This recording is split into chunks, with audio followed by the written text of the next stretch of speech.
I love you, Auntie Annes. It's the butter, that round cheese container, the one additional mustard packet, just in case they don't give you enough cheese. I am an Auntie Annes aficionado, and my goal is to eat Auntie Annes in every state, country, airport, theme park, and mall around the world. I've hit up Thailand, Vegas, Aruba, Islands of Adventure, Orlando Airport, and San Antonio. This was all last week. But the journey doesn't stop there, because Julia thinks she can capture the taste I've been experiencing over the past few days without her. A process in which you can do it yourself on a grand scale that one would consider giant. Which brings me to our video title, DIY Giant Auntie Annes. Cue the intro.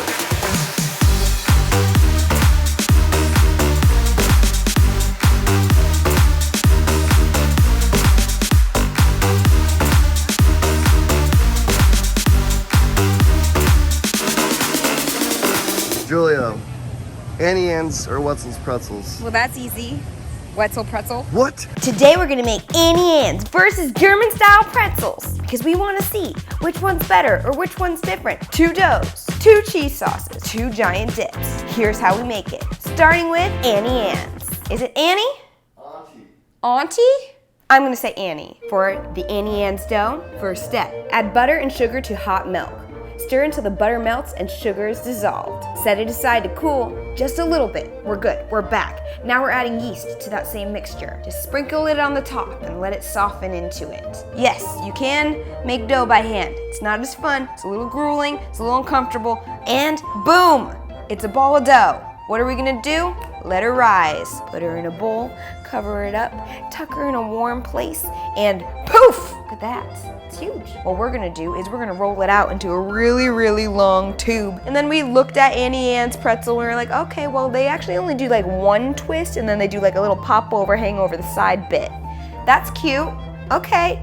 All right, we see you, Annie. That's not the last step. We have to pretzelify the pretzel, which in scientific terminology, an alkaline solution in this case is baking soda and warm water. Let those things dissolve together and you just go in for a little dip action right into that liquid.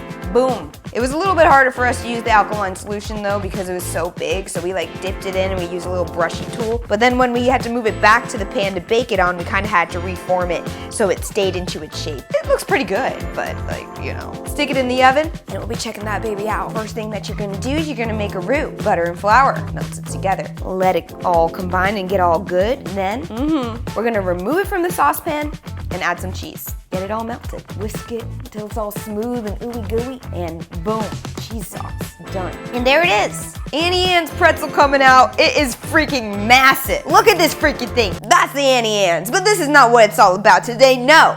Auntie Annes versus Bavarian German style pretzels. What you're gonna do is you're gonna place some warm water in a bowl and sprinkle in that yeast, get it all active. And then what we're gonna do is we're gonna add a little bit of honey. Beautiful base for a dough, yes. You're gonna let that stand for like 5 to 7 minutes until it poofs. And then from there, we're gonna add in flour and beer, German beer. You know that, right? The beer you drink, not even German. You drink a f***ing whole garden. German beer, of course, because this is a German recipe. You drink a f***ing whole garden. That wasn't my fault. You're a whole garden, Julia.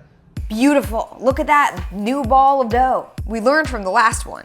We didn't really want to like lift and dip and all of that. So we decided this time we were just going to coat it all in the alkaline solution the same exact thing. All nice and coated. Into the oven it goes. While it's baking, we're making cheese sauce. Not any cheese sauce. German beer cheese dip. Grab a food processor, onion, camembert, unsalted butter, cream cheese, paprika, and then beer if you put it in there. It's not needed. I mean, if you want to call it a beer cheese, it would be needed, and blitz. Put it in a big bowl. Get ready to serve. Let's pull that pretzel out of the oven. Let's see how she looks. Oh my gosh. Wow, look at this thing. This pretzel is so freaking massive. It's not as big as the Auntie Annes one, but we didn't even double up this recipe. That pretzel, by far, is the winning pretzel in my book. So as I sat in the other room and played mobile games on my phone, Julia finished making the giant pretzels. We're healthy junk food, which means we can't just give you one recipe for a pretzel. Y'all deserve 2, both unique in flavor, both existing to not only please my palate, but to also not offend our German friend Sebastian.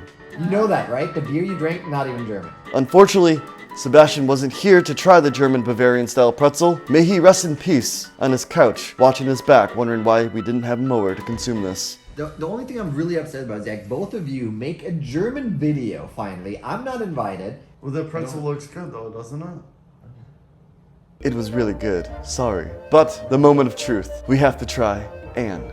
So the minute my taste buds caressed this pretzel, I was like, it's butter. That's Auntie Anne's secret, it's butter. I must say Julia truly captured the essence of Auntie Anne's. From the dough to the copious amounts of butter splashed on top, lightly salted, and the most accurate tasting cheese sauce, down to the artificial color, I can honestly say I felt like I had a giant ant in my mouth. And that ant was named Anne. I'll be honest, we haven't gone to Germany yet, and I'm about ready to take Julia's recipe and be like, come on, Germany, we're coming for you. Comment below, which one do you want to eat more?